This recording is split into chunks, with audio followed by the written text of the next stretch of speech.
Nation, we are back for another video, with another video for you for tonight. I do apologize for not posting for a while. I had to take a step away. I wasn't gonna go on another hiatus where I go like 3 to 4 years away. I just needed time away for a little bit, just a small little bit mentally. But everything is good now. I'm on the move. I'm about to actually move soon and get a lot of things back on track. So I apologize if you probably thought I was gonna go away again. I don't know, some shit like that. Anyways, we're back with 3 very creepy, true, what does it say? True rest area horror stories from Mr. Nightmare. Again, if you haven't, please go check out most of his videos, because most of the videos that he comes up with, I don't know if it's realistic or not, but some of these stories can be dumb, unrealistic, and just people with zero awareness. So, and yeah, it's just very chaotic. This is gonna be a long one. This is gonna be a long one. So, rock with your boys, sit back, relax, and let's get right into the video. Let's do it.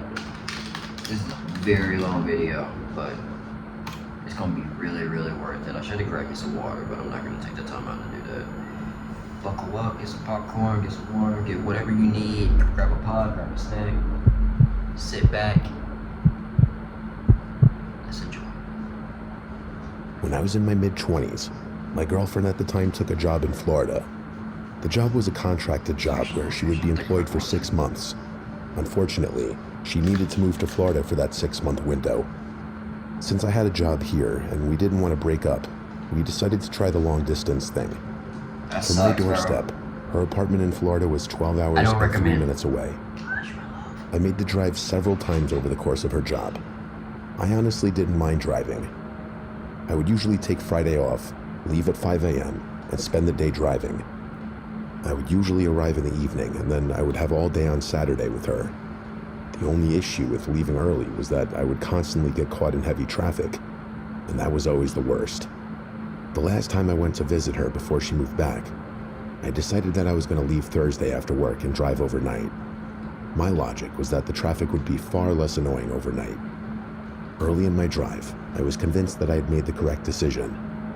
I ran into some heavy traffic at the beginning of my drive, but once the sun went down, traffic died right out. Once it hit 11 p.m., the traffic was almost non-existent. I was making excellent time on my drive. I don't remember the exact time, but it was at some point in the middle of the night. I could feel myself getting tired. That's the curse of working all day and then trying to drive for 12 hours. I got to the point where I became so tired that I started to doze off a little bit while I was driving. I was doing the classic head drop. It felt like keeping my eyes open was the hardest thing in the world. I felt like luck was on my side for once in my life because I had just passed a sign for a rest area in 2 miles. I just needed to make it 2 more miles and then I could get out of the car, stretch, and splash some water in my face. I barely made it without crashing, but I finally pulled into the rest stop. It wasn't one of those nice ones that had food and gas. This was one step away from being an outhouse. It was a small brick building with one big open door in the front. When you walked through the open door, you entered a small hallway with a bathroom on the left and a bathroom on the right. When I parked the car, I didn't walk to the bathroom right away. At first, I got out of the car and started to stretch and do some jumping jacks. While I was stretching, I noticed one other car on the far side of the parking lot. I couldn't tell if the car was empty or if someone was inside the vehicle trying to sleep. Either way, it was a rest stop, so I wasn't concerned about another car. A few minutes had passed, and I made my way to the men's room. I was surprised to find that the door was locked. It wasn't like these were single toilet bathrooms, so I found it a little weird, but I didn't give it much thought after that. Since it wasn't an emergency that I used the bathroom, I walked back to my car and continued to stretch and walk around a bit. Roughly 10 minutes later, nobody had come out of the bathroom yet. I decided I was going to knock on the door and see if anyone responded. First, I tried to open the door again. I thought maybe I missed them walk out of the bathroom, as unlikely as that was since I didn't leave the area. But the door was still locked. Brother, I would just say I knocked several times on the door. There was no response. There was no sound at all. Since the rest stop was mostly empty except for that one other car, I decided to check the women's bathroom. When I attempted to open the door, it was unlocked. Before I continued to barge in, I started to tap on the door and ask if anyone was in there. Nobody answered. I entered the women's bathroom and I locked the door just in case someone showed up to the rest stop while I was in the bathroom. I didn't want them to think I was some creep in the middle of the night. I already felt weird being in the women's room, even when there wasn't another person around. I quickly used the bathroom, washed my hands, and then started to wash my face. While I was doing that, I thought I heard something at the door, so I turned the sink off.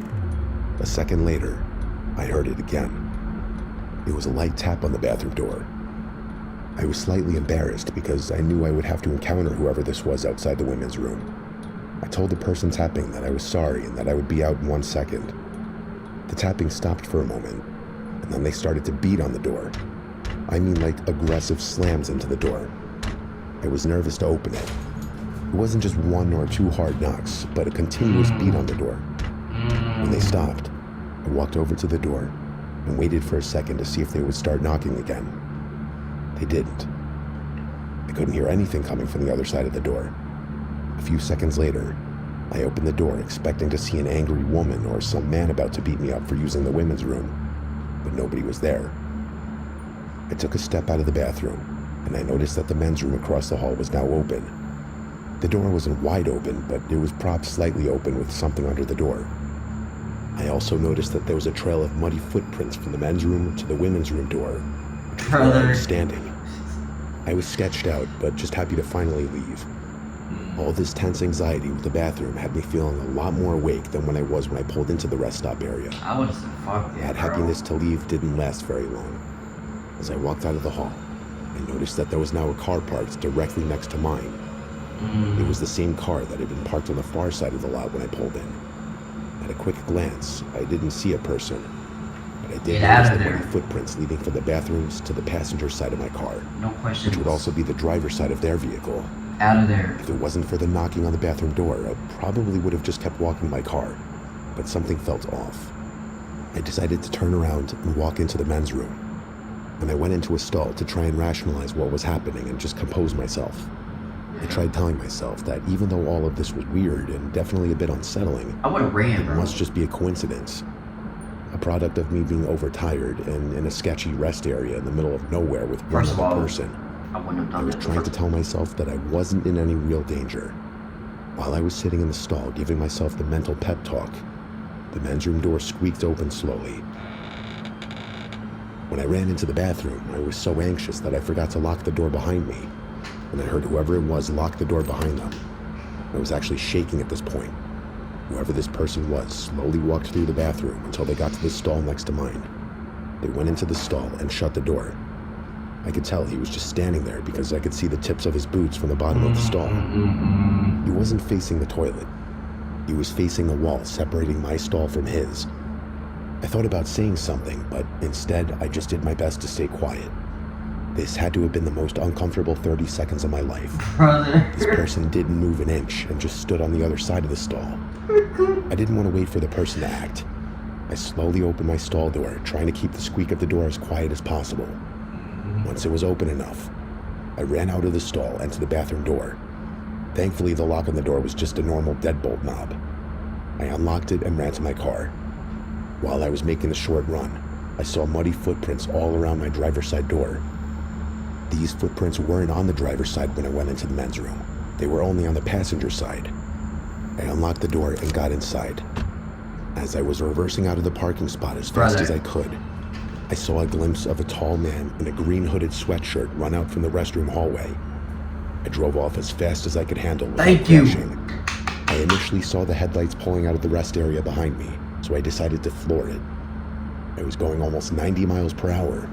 When I looked back, I didn't see any headlights following me. For the rest of the trip, I was on edge. I'm not that great at identifying car makes and models, so I wasn't sure exactly what kind of vehicle this person was driving. All I was able to say for sure was that it was a navy blue Chevy, which is a very common vehicle here in the US. Every navy blue Chevy for the rest of my trip made my heart feel like it was going to burst out of my chest. Thankfully, I never encountered this man again. At least, I don't think I ever did. The entire encounter bothers me because I have no idea what that guy wanted. part of me thinks he was some unwell man who just wanted to mess with me. If he wanted to hurt me or rob me, I feel like he had several golden opportunities to do it. Well, don't To stick this day, around to every see. time I pull into a rest stop when I'm driving a long distance, I think about that guy. If I only see one vehicle at a rest stop, then you better believe I won't be stopping there anymore. Yes, yes. If there's a sketchy area, guys, listen to your gut. Don't stop. Please, don't stop. Don't stop. Last year, my family and I went on a vacation cross-country. If it's sketchy, Since don't we could stop. afford the time off, we decided that we were going to drive and see a bunch of sights along the way. Something happened on the trip that still freaks me out. I'll do my best to break it down and write the story. But please remember that I've been out of high school for 15 years, and I haven't ridden basically anything since then. Most of the trip was great. On the way back home, I decided to drive through the night and let my family sleep. It was my wife Jules, my 2 younger daughters, and our dog Bilbo. We got gas around midnight, and I made sure everyone used the bathroom before hitting the road. Well, I'm the fool that didn't listen to his own advice. I was so focused on getting gas and making sure my daughters used the bathroom, I forgot to use the bathroom myself. A little after 3 a.m., I was completely uncomfortable because of how bad I had to go to the bathroom. I'll try and spare you the details. Everyone in the car was sleeping. I contemplated just pulling over and going on the side of the road. I was actually about to say, Without just being pull over. super gross.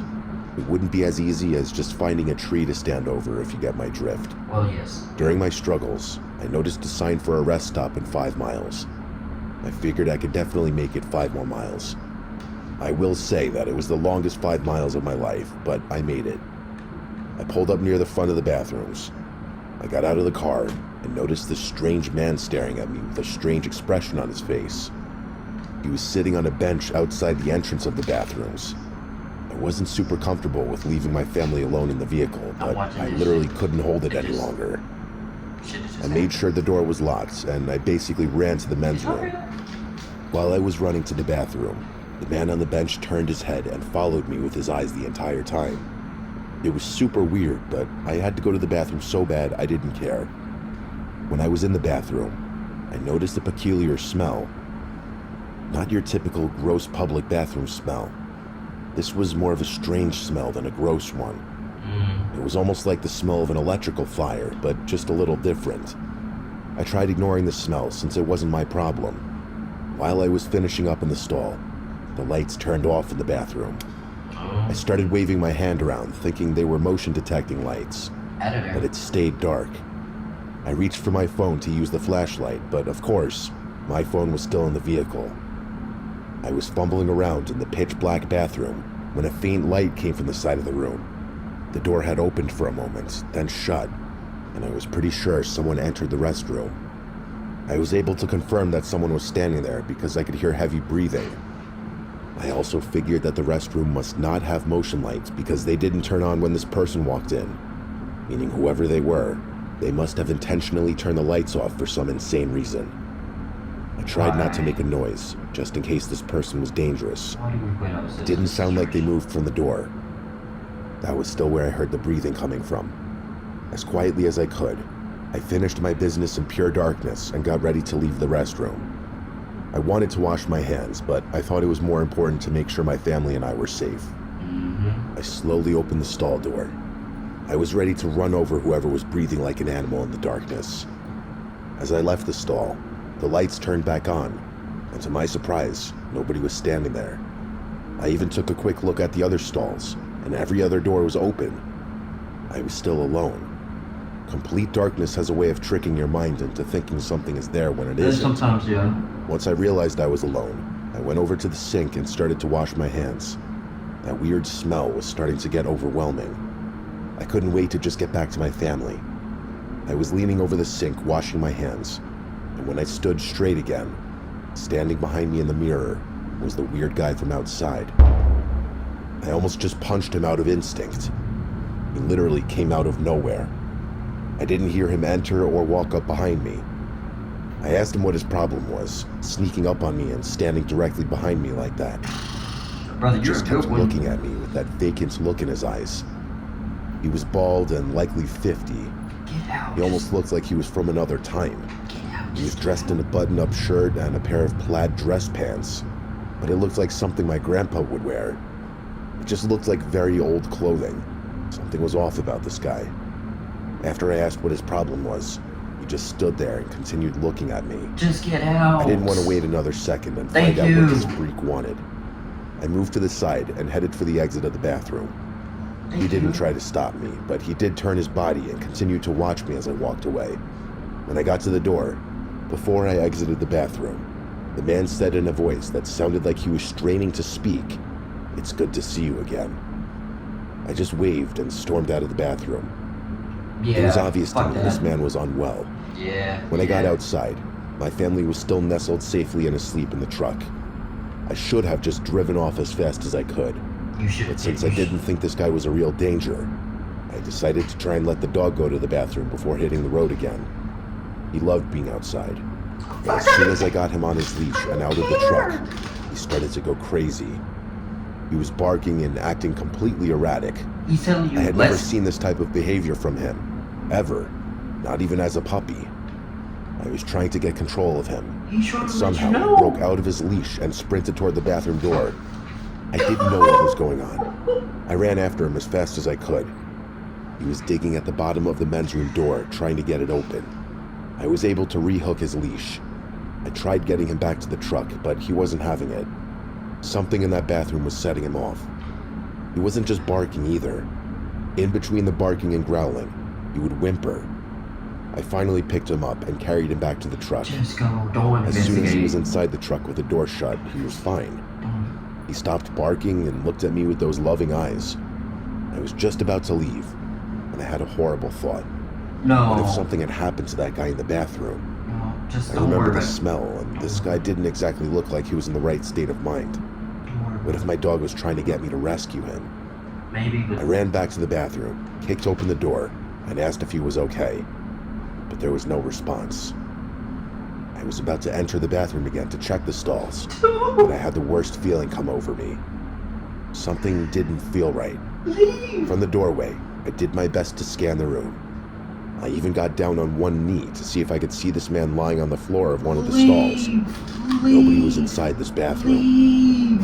The strangest thing was that I never saw this man leave the bathroom. I don't give a damn. I guess he leave. could have in the few minutes my back was turned when I was grabbing the dog, but I feel like I would have seen or heard him. I ran back to the truck. My family was still safe and sleeping. Bilbo was already snoring as well. That's when I noticed there wasn't another vehicle at the rest stop. This strange man was just there. It was almost like he was waiting for me. Please Thankfully, leave. that's where the story ends. I have no answers for anything that happened. Ordinarily, I wouldn't even share a story like this, but it just felt so weird and uncanny that all of these strange things happened. It took a good hour and a half after I left the rest stop for that terrible pit in my stomach to go away. I don't know where that strange man came from. It More doesn't matter. disturbingly, I have no idea where he disappeared to. I'm just happy my family remained safe throughout this entire unexplainable stop. This is about the worst one so far. Brother, just please, guys, just leave. Don't investigate. Loneliness can make someone make some stupid choices. In my case, an entire series of stupid choices that almost led to something I don't even want to think about. I'm a socially awkward person. I'm extremely introverted by nature. If you're like me and we're trying to date in 2020, then I'm sure you remember the nightmare that came along with that. The world was a mess. I worked from home before everything shut down, so that was nothing new to me. But for some reason, being alone during that time felt so much worse for me mentally. I don't know why it took a global shutdown for me to want to date, but it did. I decided now was as good a time as any to try all these dating apps that people talk about. The idea of starting a conversation and breaking the ice behind the curtain of the internet was a gift for me. I could show the other person who I am first without my shy and awkward nature taking over. Well, my dating success was going about as well as conditions throughout the world. I wasn't getting very many matches on any of the platforms. I was even that guy who looked up online how to successfully set up a dating profile, and it still wasn't working. Be patient. On the rare occasion I would get a match, the conversation would instantly fizzle out. The loneliness and depression were starting to take over. I was about to give up on dating and just live my life in misery, and then I got a match on Tinder. Her name was Bianca.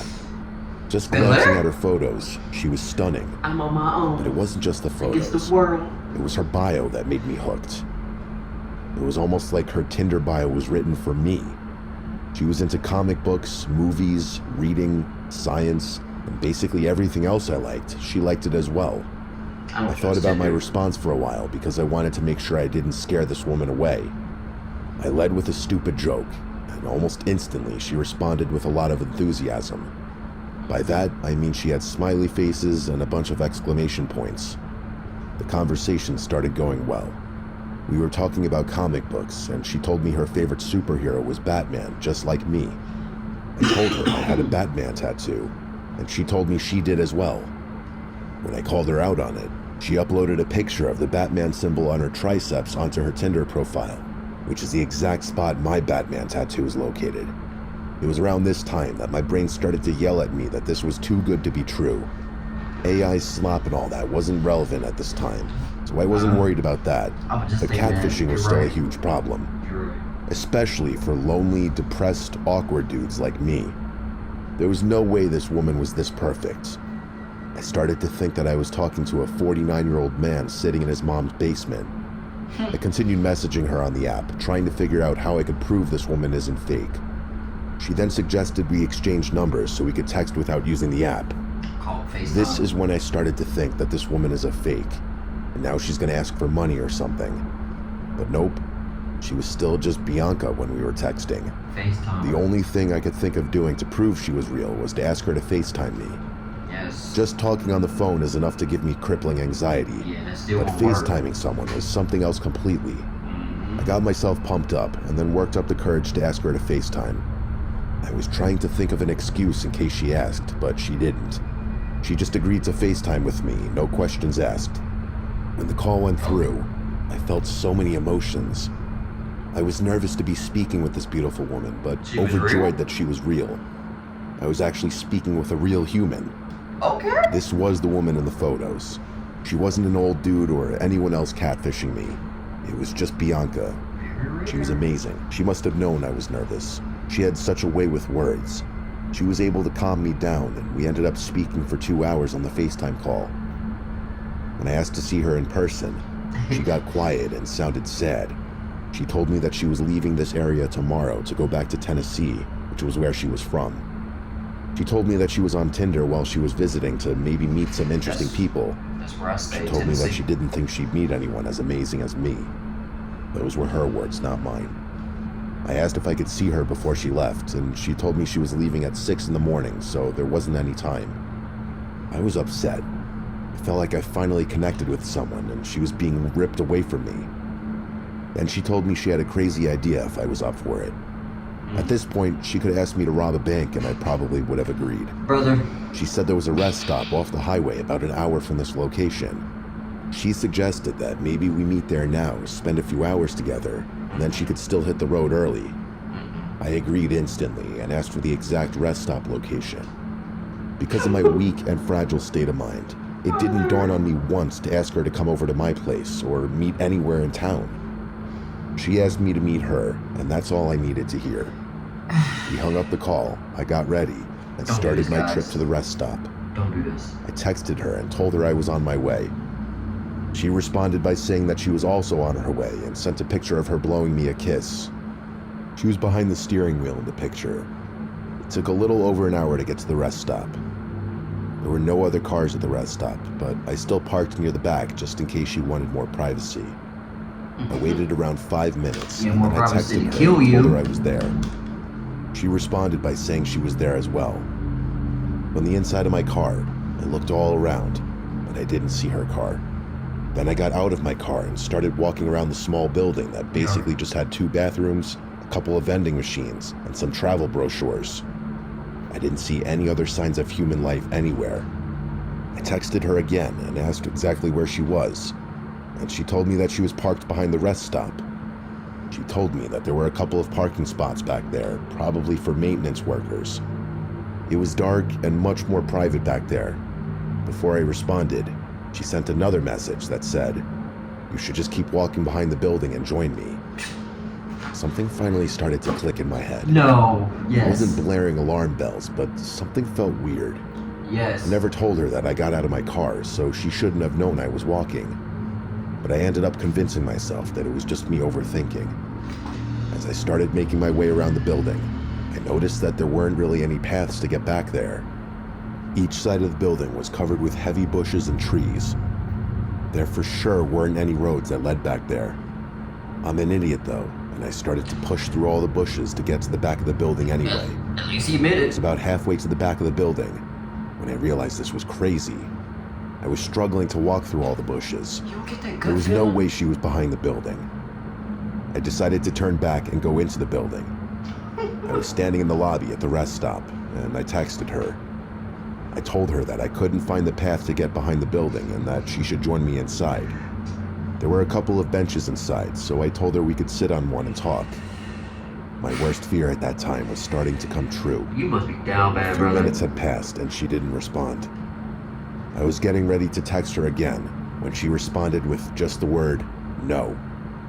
I asked her what she meant, and she told me that it wasn't private enough in the lobby and we needed to meet in the back if we truly wanted some privacy. Don't do it. My brain and my heart were having an intense battle.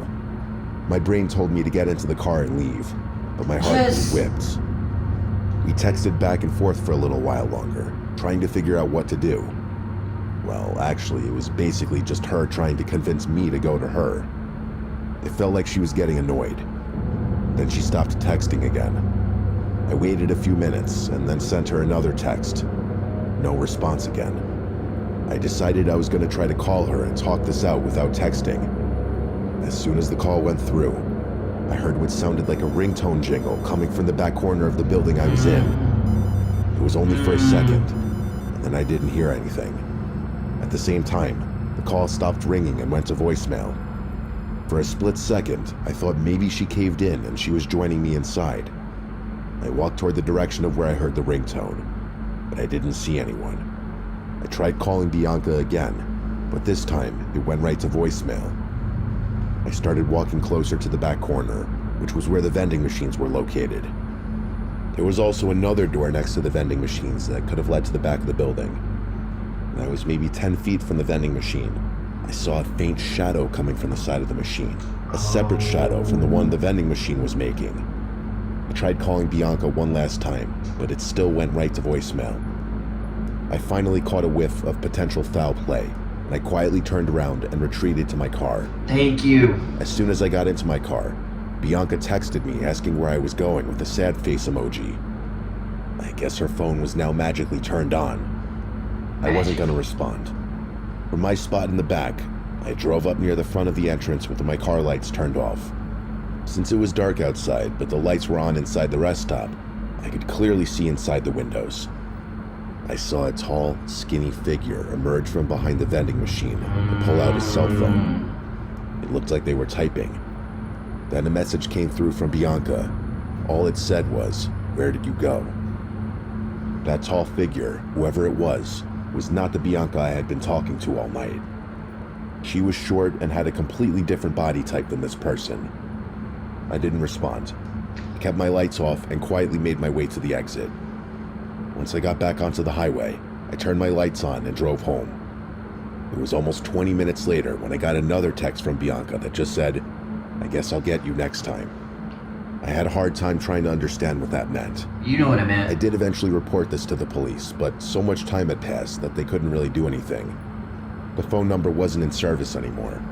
The police told me it was likely a setup to get robbed, but I didn't really have anything for them to steal, which makes me think whoever this was, their intentions might have been darker. Whoever Bianca and this tall figure are, I hope they aren't out there still terrorizing people. I hope not either. Come to think of it, that Batman tattoo she put on her Tinder profile was probably from Google Images. Yeah. It still breaks me when I think about all the work they put into just getting me to trust this woman and lure me out there. At the end of the day, at least this story got me to become much more alert when it comes to meeting someone online. Because you truly have no idea who you're dealing with. Yeah. Yeah. You don't say?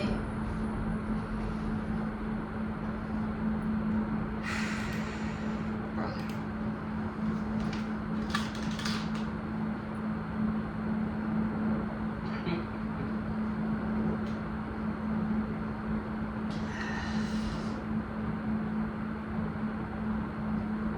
The awareness is so damn low on both stories, story 2 and 3. Story 1 I didn't even have a problem with. But story 2 and 3,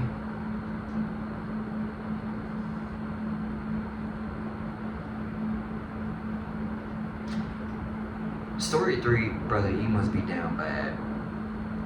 And I'm not trying to judge you, I'm not trying to talk bad about you.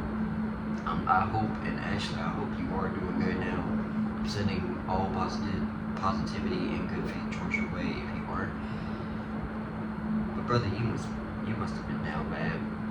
I mean, you kind of just explained saying that you were depressed and you were going through a lot of emotions, and basically you just in a way you got tired of being lonely.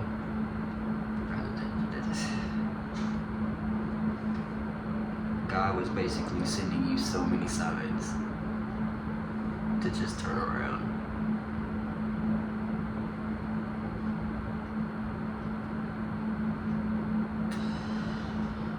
I hope we all learn a lesson. Looking at hearing these stories, I hope we learn a lesson. Please, please, if it looks sketchy, do not stop. Don't stop. Don't stop. If you met a girl on Tinder, if you met a girl on any other dating app there is, be 100% sure. Go to a bar, go somewhere is public, and take this girl out, or take this guy out. Don't you dare go to no damn rest area and they tell you, come in the back, come in the back.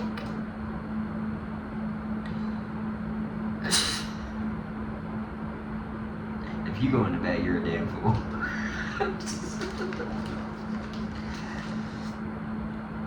Just please have great awareness. Be aware of your surroundings. If your gut is telling you no, no, no, is telling you to turn back around, turn back around. Don't put yourself in a situation, in a dangerous situation, in fact, because you don't know what this person's intentions are. Don't put yourself in that situation. Don't. Especially story 2, especially if my family is in the car, you really think I'm gonna wait around whoever is in that bathroom, whatever's going on? Who comes first? Huh? Who comes first? Your family. You get your family out of that area. If it was just you, cool, do whatever you want. I still think it's a stupid ass idea to go and investigate. But you do you because it's just you. But with your family involved, and they're in the car, I get it, they're sleeping. Brother, don't put your family into that. No. I don't know. The story 2 and story 3 were pretty wild. Just again, please do not stop at a sketchy area. If it looks sketchy, brother, do not stop. Don't go, please, because I don't want anything bad to happen to anybody. Don't go. Don't do it, please. But that was a Mr. Nightmare video. 3 very creepy true risk area horror stories. If you have not subscribed, if you have never checked his videos out before, go over, subscribe to him, check out his videos, because man, this man posts amazing content when it comes to telling true stories. And give a likes up for him on your way out once you have watched all his videos pretty much. I do think I like him. Like I said, I like him in Nuke's Top 5. I kind of like both of them. I like the way they go into detail about their stories and go more into depth about their stories, and just bring some like light and entertainment to it, even though it's like real life situation. But I don't know, I just like the way they tell it. I like the way they tell it. But if you have enjoyed this video, if you have enjoyed my reaction, please hit the subscribe on your way out and hit the like also on your way up. It helps to grow the channel, and we're trying to grow right now. We're trying to grow as a community. Nothing but positivity on this side. No negative is allowed. So